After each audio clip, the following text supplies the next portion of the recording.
Oke, halo geng.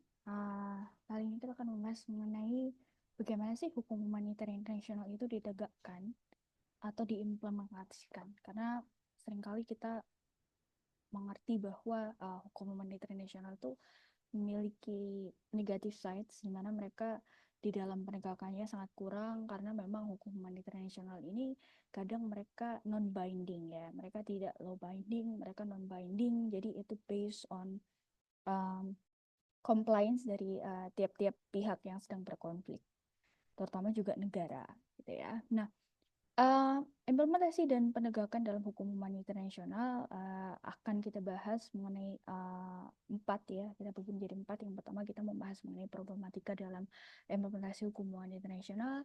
Yang kedua, implementasi hukum humaniter internasional di masa damai. Kemudian yang ketiga, implementasi hukum humaniter internasional di masa perang. Dan yang terakhir, kita membahas mengenai masalah pertanggungjawaban. Siapa sih yang harus bertanggung jawab? Nah, masalah pertanggungjawaban ini ada yang kita sebut sebagai tanggung jawab kolektif, ada juga yang kita sebut sebagai tanggung jawab pribadi. Nah, kita masuk yang pertama memahami mengenai problematika di dalam implementasi hukum humaniter internasional. Yang pertama, kurangnya kepatuhan atau compliance oleh negara dan kelompok bersenjata non-negara, kemudian kurangnya mekanisme penegakan yang efektif di tingkat internasional, karena kita paham di tingkat internasional sendiri, kadang di dalam PBB sendiri kita memiliki yang namanya veto problems ya, di mana ada hak-hak veto yang kemudian ketika suatu resolusi konflik itu sudah dikeluarkan oleh DKPBB atau Dewan Keamanan PBB, kadang ketika ada satu saja dari negara P5 itu memveto, maka resolusi itu tidak bisa dilanjutkan ya. Jadi itu semakin menunjukkan bahwa terjadi kurangnya mekanisme penegakan yang efektif di dalam hukum humaniter internasional.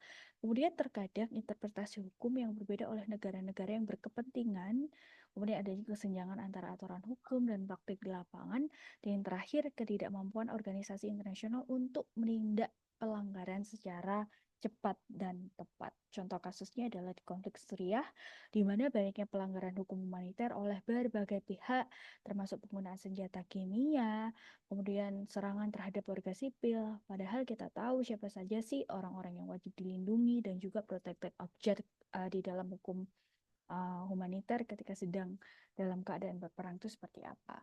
Nah, di dalam konteks Suriah yang memang itu sudah terjadi beberapa dekade yang sampai sekarang juga nggak selesai, nah itu ada ketidakmampuan menunjukkan bahwa adanya ketidakmampuan dari komunitas internasional untuk menghentikan kekerasan ya, karena mungkin yang sudah saya jelaskan tadi adanya hak veto di dalam DKPBB. Nah, kemudian yang menarik ketika kita sudah tahu problematika yang seperti itu, bagaimana sih implementasi atau tingkat implementasi di dalam hukum humaniter internasional. Nah, implementasi di dalam hukum humaniter internasional itu dibedakan ya menjadi implementasi ketika mereka dalam masa yang quote and quote damai, atau yang kedua ketika mereka di level sedang masa perang. Nah, yang pertama yaitu ketika mereka dalam keadaan masa damai ini ya, tidak terlalu perang. Itu seperti apa? Nah, itu kita sebut sebagai langkah preventif atau measures in time of peace. Contohnya bisa dilakukan dengan cara ratifikasi dan pengadopsian hukum humaniter ke dalam hukum nasional negaranya. Kemudian bisa dilakukan mungkin memberikan pendidikan dan pelatihan bagi militer, polisi, dan masyarakat umum yang ada di negara tersebut. Kemudian adanya penandaan simbol perlindungan ya seperti palang merah, bulan sabit merah, gitu ya, kristal merah, seperti itu bisa dilakukan. Kemudian juga bisa dilakukan dengan penunjukan penasihat hukum di angkatan bersenjata untuk memastikan degree of compliance atau derajat kepatuhan terhadap hukum humaniter internasional. Karena kan mereka dalam keadaan yang masa damai gitu ya. Maka langkah-langkahnya bentuknya preventif ya. Contoh kasusnya ketika ada banyak sekali ya pedoman-pedoman pelatihan militer. Kalau Jerman itu mereka memiliki Codes of Crimes Against International Law. Kemudian ada Zentrale Dien for Frisch, yaitu pedoman pelatihan militer yang kemudian itu mencoba mengintegrasikan prinsip-prinsip hukum humaniter, termasuk ya yang kita bahas mengenai Konvensi Jenewa dan juga protokol-protokol tambahan. Ya, jadi semua itu dilakukan gimana sih caranya? supaya mereka ketika nanti mungkin misalnya suatu saat terjadi konflik bersenjata, maka mereka memahami bahwa ada hukum humaniter atau ada manusia siapa saja sih yang atau kelompok-kelompok siapa saja yang tidak boleh jadikan sasaran perang, kemudian protected object, objek-objek mana saja sih, teman-teman mana saja yang tidak boleh jadikan sasaran. Lalu yang kedua yaitu informasi hukum humaniter internasional di masa perang. Nah, kalau tadi masih dalam ya kondisi masa damai, orang sudah tidak mulai mengangkat senjatanya, maka beda lagi nih cara pengimplementasian hukum humaniter internasional ketika mereka dalam masa perang. Nah, itu yang pertama bisa kita lakukan dengan langkah kepatuhan atau compliant measures. Contohnya dilakukan dengan cara pemantauan ICRC dan organisasi internasional lainnya, kemudian penerapan mekanisme protes diplomatik dan sanksi internasional, hingga penerapan aturan perintah militer agar mematuhi hukum humaniter.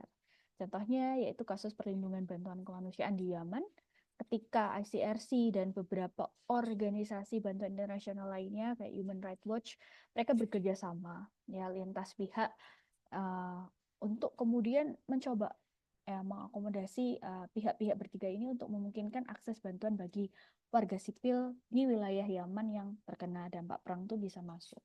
Kemudian yang kedua adalah langkah represif. Nah, ini langkah yang lebih keras lagi atau law enforcement measures. Contohnya dilakukan pengadilan perang dan pengadilan tribunal internasional untuk menghukum pelaku-pelaku kejahatan perang. Ya, nanti akan saya bahas lebih lanjut selanjutnya.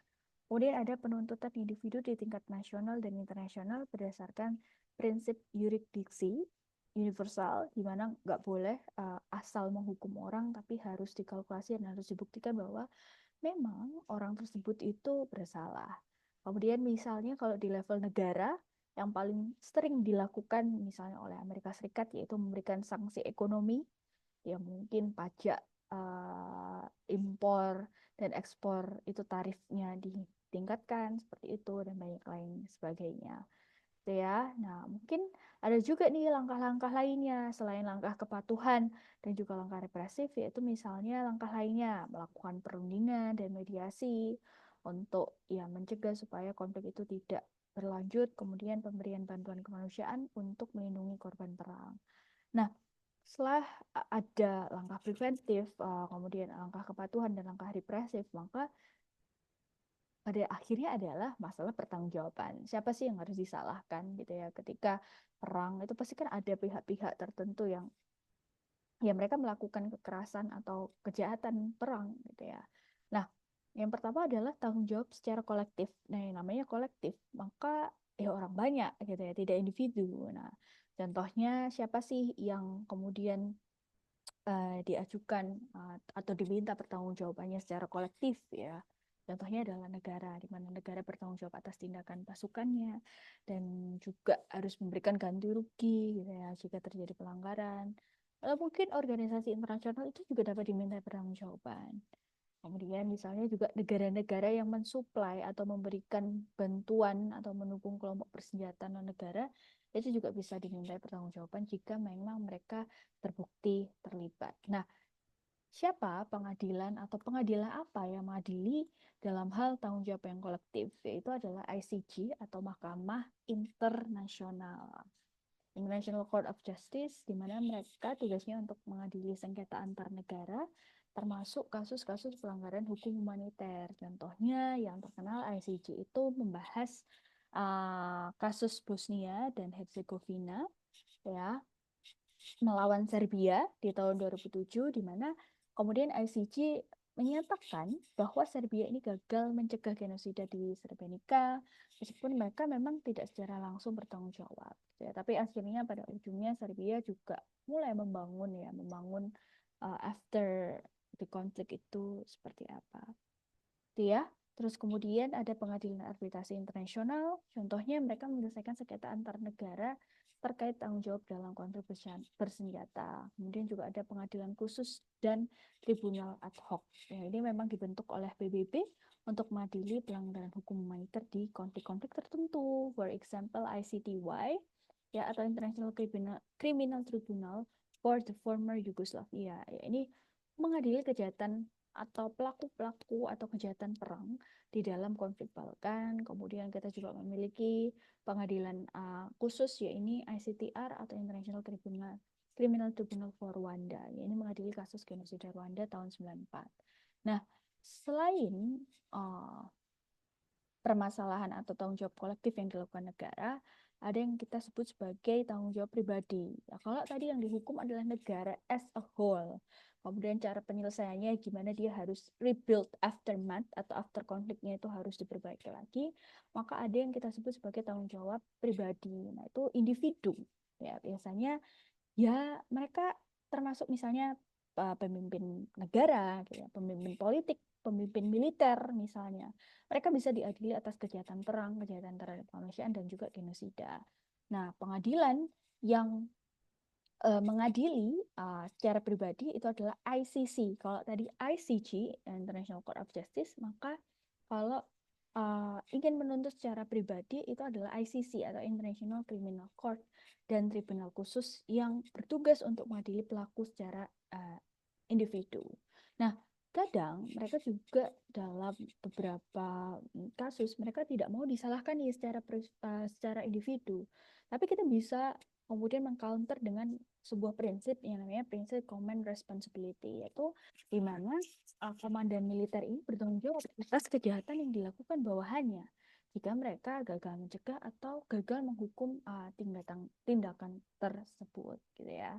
Contohnya ya masih di pengadilan ICTY tadi, ya, itu ada di pengadilannya Milosevic, ya. Jadi Slobodan Milosevic ini adalah mantan presiden Yugoslavia yang jelas dia diadili atas kejahatan perang yang terjadi di Yugoslavia, tapi sayangnya sebelum putusan itu dijatuhkan si Milosevic ini meninggal, gitu ya. Jadi dia dituntut secara individu, ya. Kalau tadi dituntut secara negara, ya. Kalau yang ini dituntut secara pribadi. Nah, seperti itu, ya. Jadi itu masalah-masalah pertanggungjawabannya, ya. Sehingga bisa kita simpulkan ya bahwa berbagai problematika ya mostly karena memang implementasi di dalam hukum humaniter internasional ini bersifat kadang non-binding atau tidak mengikat, ya. Jadi maka penegakan hukum humaniter internasional itu lagi-lagi terbagi, ada yang tanggung jawab kolektif, yakni negara atau organisasinya yang disalahkan, atau mereka yang harus bertanggung jawab secara pribadi. Jadi itu ketika kita membahas mengenai penegakan dan implementasi dalam hukum humaniter internasional.